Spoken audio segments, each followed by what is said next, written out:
Is very different from a standard career pathway. You will be probably surprised and a little bit embarrassing for your professors, because I was not definitely a successful student. The opposite of it, you will see it. I put what I'm doing today on the screen just for you to frame who you are talking to. And today I am the president of a publicly traded company which is quoted in New York at the Nasdaq. The company is a small company. Yesterday we were at around $1 billion market cap. Cap is maybe not, maybe yes. Somebody say yes, good. So market cap is the amount of money you make out of your shares. So the shares are out in the market, people is buying your shares, and the total amount of dollars is over 1 billion. It sounds big, but for a publicly traded company, 1 billion is not that big. It's a medium-sized company, let's say. We have a financial expert there that could give you all the answers you need in this case. Then I bought a few brands in the fashion industry.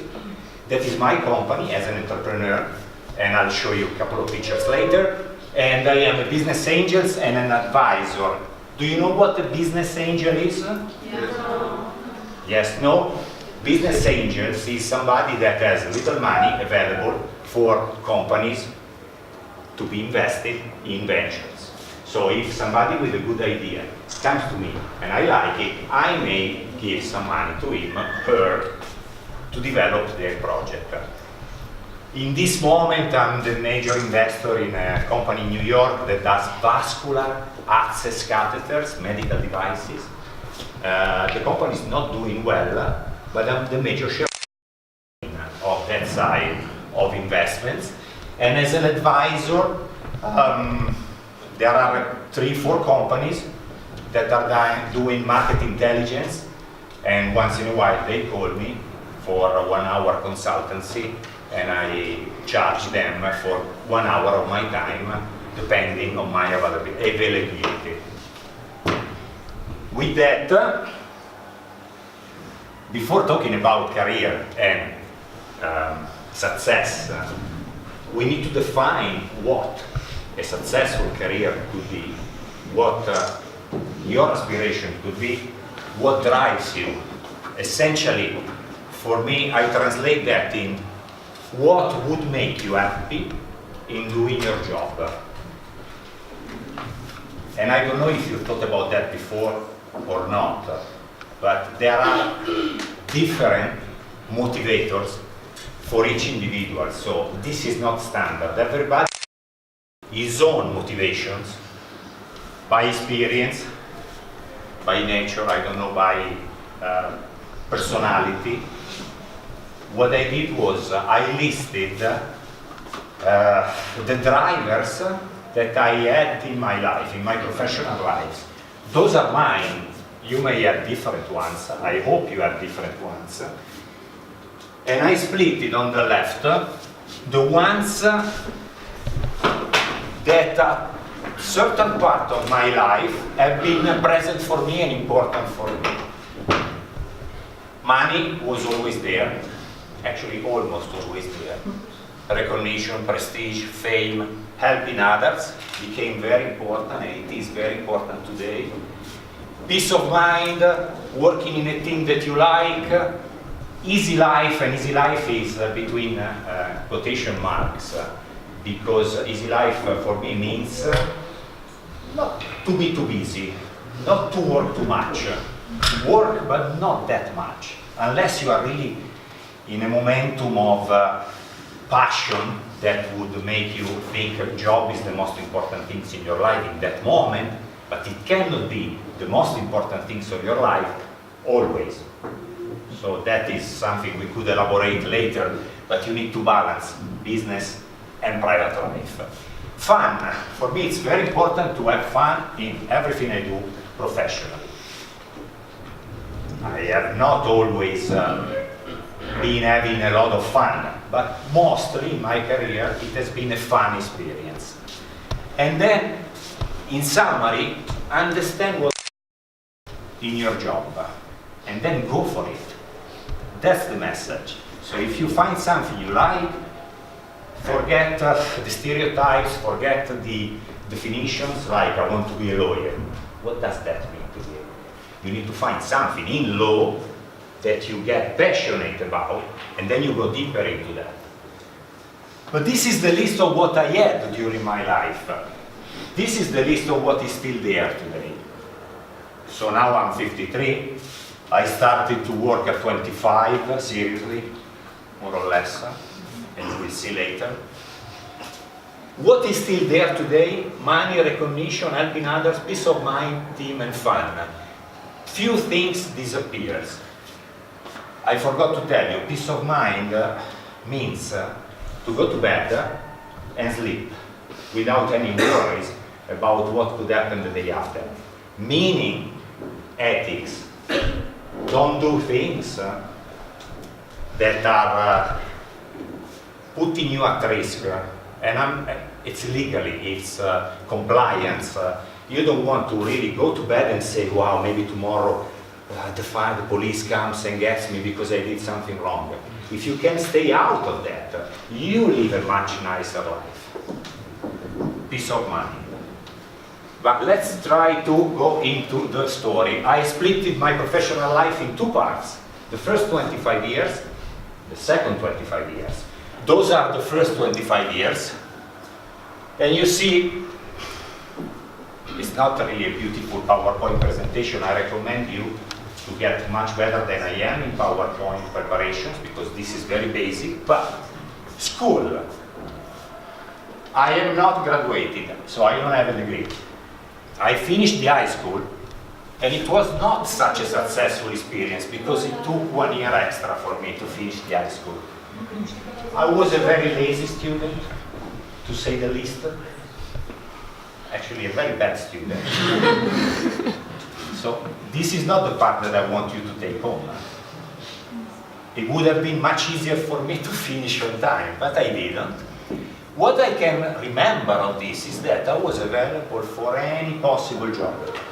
I started at 14 being a salesman in a shop in Milano. That was a nice experience. I have been a salesman in shops in every city around Milano. And I have tried to do all the possible jobs that you can think while you are a student. Every single job taught me something that I still remember. Every single job, even the easiest one. Even going around the streets to distribute, advertisement. Then, finish this part, 86, I go to the university and I choose law. That's why I said lawyer. I go to the university, 9 mornings. Yeah, in a row, one after the other, I'm serious. I hate that, really. Law was the worst choice I have done in my academic life. Why law? Law because, how much time do I have? As much as you like. Okay. I said, I want to make money. That was since I was 10.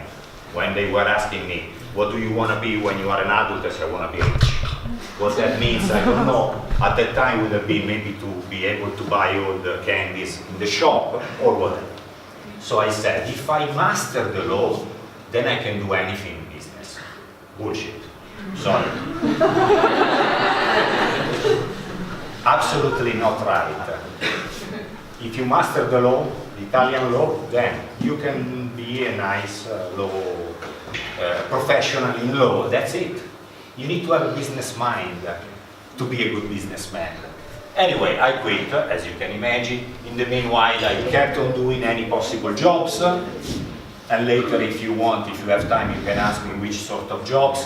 One of them was I was an extra in the movies. So in Milano, there was a TV industry that was very rich. So I was available. I did a few extras. And a couple of months ago, I showed what I did to my kids, 13 and 15. They were embarrassed of their father. But nevertheless, this is part of my history, and that was very helpful for me.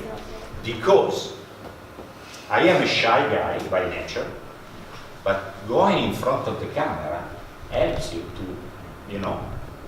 to fight your shy side and become a little bit more, how do you say that, extroversion? Something like that, yeah. Thank you. Another point. No, later.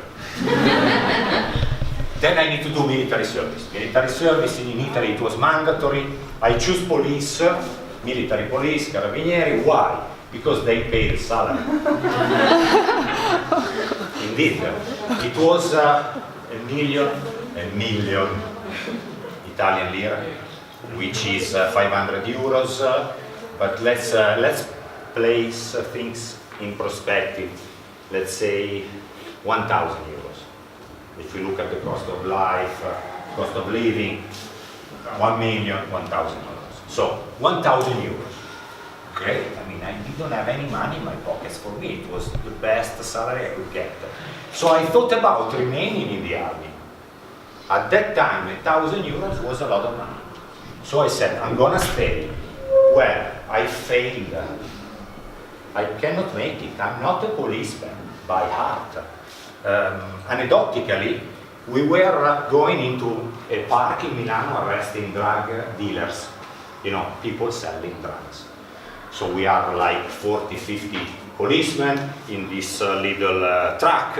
We exit, everybody screaming with the guns, freeze, I'll shoot you. We put everybody in a corner. I have an automatic gun machine like this, I feel important. And the guy starts to run, so I'm running after him. But he's faster. Well, the Italian police is very clever. They give you this, they give you something to bring here, something in your bag, and you run like that. The guy is just running, I cannot make it, so I, like that, like in a movie, stop or I shoot you. And I start, I'll shoot you. He turns, he looks at my face and he goes, and he keeps on. Real story. And he was right. I could never shoot anybody. So I was looking around, my boss was not there, I put my head. He ran faster, I lost him. So I couldn't be an effective policeman. So I quit. So, not successful at school, I quit the university, I cannot make it with the Carabinieri. Wow, what a start. But then I find a job, salesman. And I remember my professor of philosophy at the liceo, at the high school. She was desperate to kick me out. And she said, Davide, what do you want to do when you are an adult? And I said, Prof, I'll be a salesman, don't worry, let me go out. Just give me the minimum rate and I'll be out of your sight. And she said, good, Davide, that's the only thing you can do.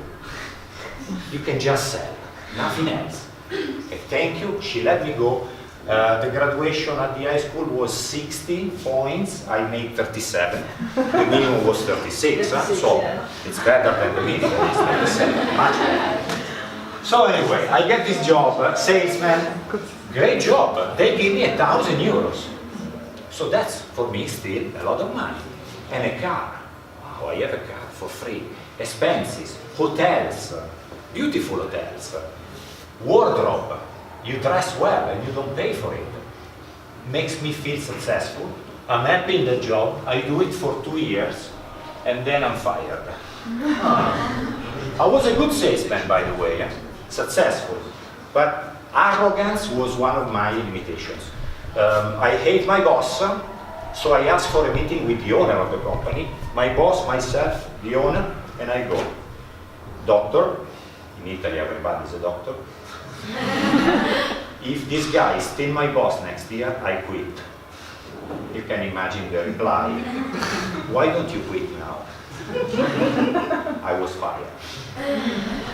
So now we are in 89, more or less. No jobs, no more than 1,000 euros. What do? I leave everything. I'm going to the US. So I leave, I go to Los Angeles. No money, zero, I mean just few savings. I calculated my survival time would have been 6 months. No English, because obviously as a bad student, I didn't learn English at school. Still, I apologize because my English is not perfect, but I hope you can follow me and understand me. This is my goal in life. I learned English there while I was walking the streets of Los Angeles, without a job, without friends, without knowing anybody, but in the 90s, Los Angeles was the dreamland. Everybody wanted to go to the US. Everybody wanted to go to Hollywood. And I did. May I say the happiest time of my life? I was so happy. Money at that time was not a factor. I didn't care about it. I just needed enough to finish the month. To the point that I did all the possible jobs that you can do while you are in the US. So bartender. I found a nice job in a bar. Have you been to Los Angeles? Anybody of you? Not yet? But you must have seen the movie or the series Baywatch. Yes. I was in that beach, in a bar, just in front of the ocean, making coffee, drinks, baked potatoes, chicken, whatever. The guy taught me everything. I've been fired. Why? Because I need to tell you. So I'm making a sandwich one morning. I'm cutting the sandwich very early in the morning. By the way, I live 1 hour north.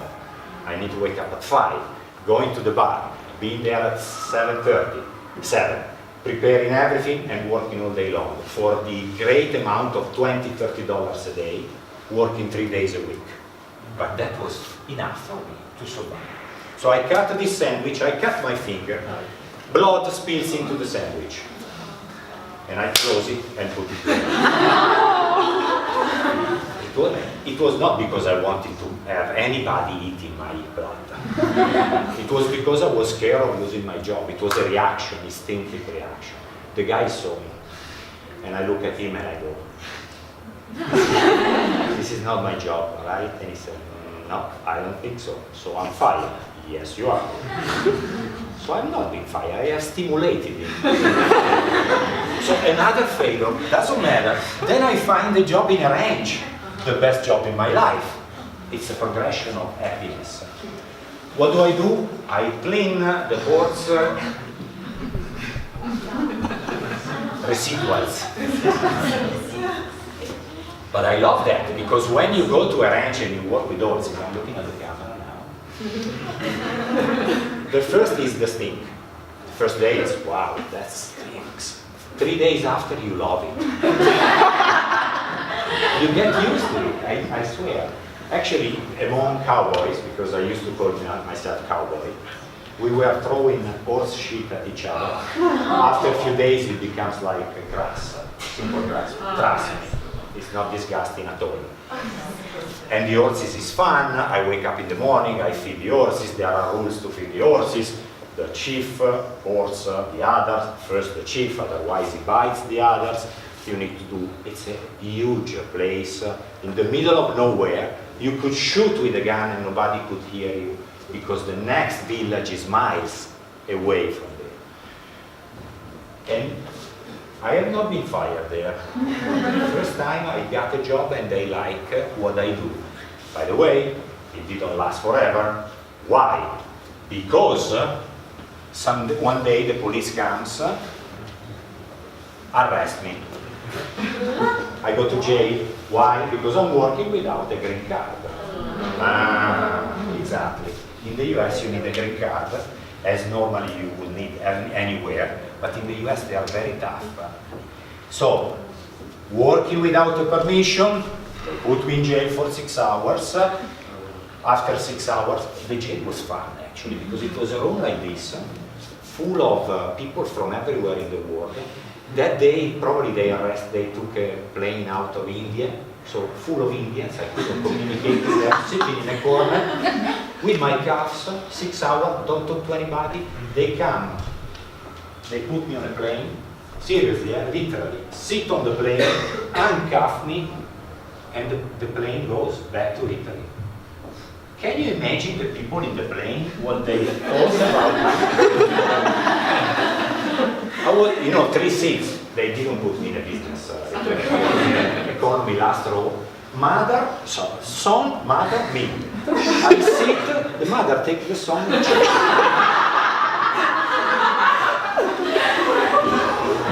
And when the plane takes off, the flight attendant comes with an envelope with the stamp of the police department, opens the envelope and gives me my passport.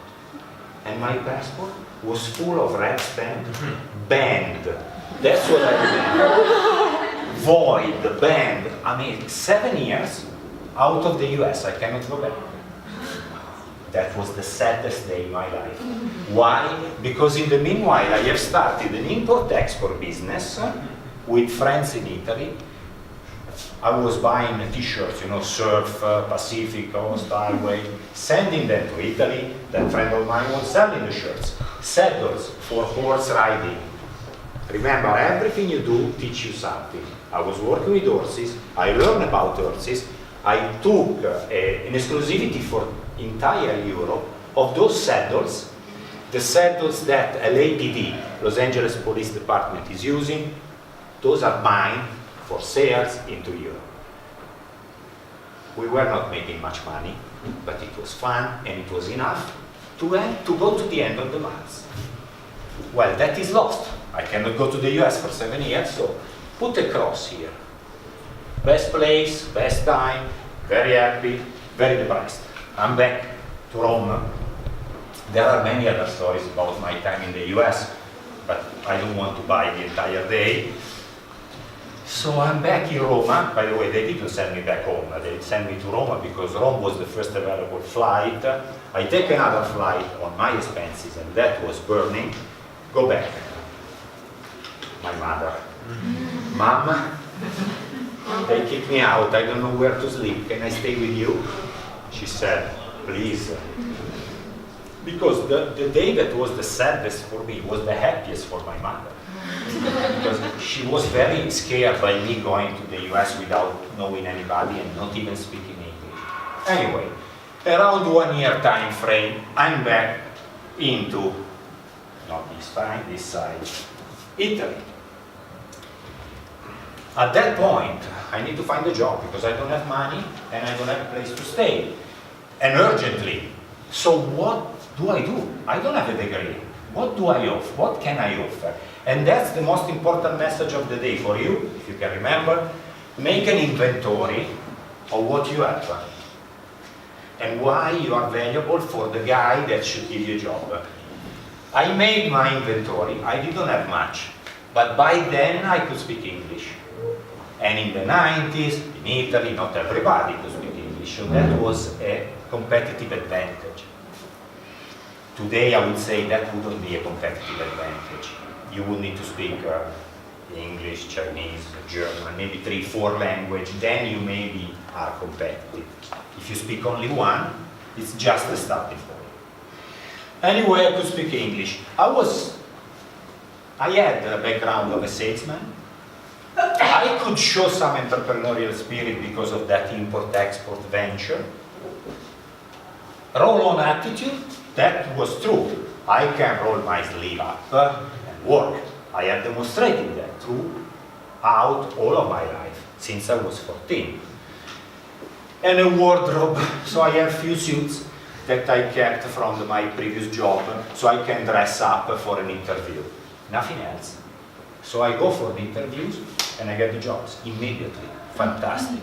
The first job was a salesman in Renault, the car maker. This is fun. I'll tell you this. So the interview is 57, 58 people in a room like you today. They say they are looking for a sales rep. So we sit, the director enters and goes, only one will make it with a finger. Only the best will make it. So competition, like everybody was hating the neighbor because only 1 out of 50, and they start with the test, psychological. You know those stuff that they put to the bars, you move one bar and you do that, then interviews, faked interviews, a lot of things. At the end, it's 2 of us, me and another one. I don't know why I made it in the end, it was lucky day probably. And the guy asked me, it was like this. So, Davide, you need to sell, you are selling pens, writing ballpoints, and I'm the customer, and I order you a box of black ink pens, you send me yellow ink pens. So now I'm very upset. And he starts, and he was an actor, so he was very upset with me, and I was sitting there, well, you are an asshole, why did you send me this? Well, I wanted black, you send me yellow. And I said, don't you see the opportunity? And he looked at me, what are you talking about? Try, yellow, nobody's selling yellow ink. Try, maybe that's something that you will find as an opportunity. And the guy was, so you are not apologizing, you're not telling me I'll give you back your pen, I will change. No, you're just saying, keep it. And he gave me the job. Because everybody else was like, I'm sorry, I don't know what happened, give it back to me, I'll give you 2 instead of 1. I was probably the only one that was turning an issue into an opportunity. And this is another, I don't know if it's a life lesson, but it taught me a lot about when you have a problem, don't overreact, cool down, maybe that could become an opportunity. Anyway, I got the job. The job was Renault, selling parts, replacements, to Renault official shop dealer. The easiest job in your life. The shop is forced to buy your parts.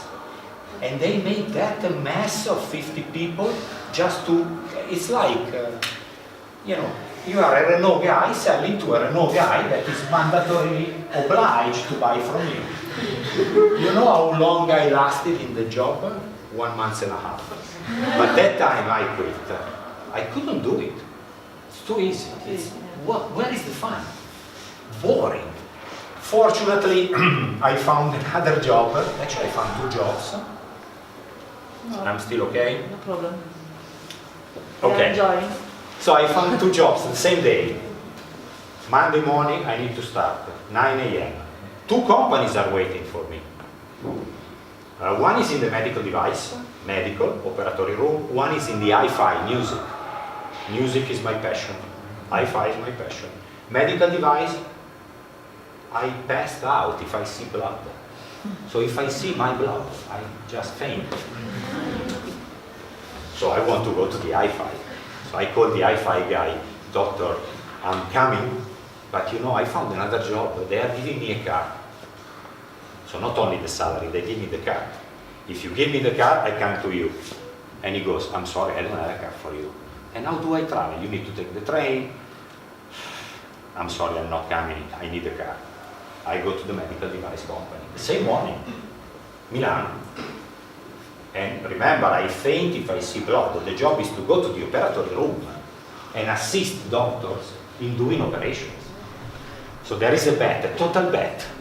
If I faint, they kick me out. Obviously, it's not my job. If I stand still and I make the first 2 days, then maybe I can do the job. So I go there, they train me. First day in the operatory room. Beautiful. I will never forget it. It was a urological operation.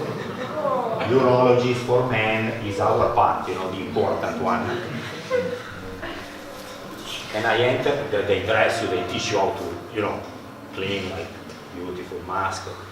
I enter and I see this poor guy with the legs over.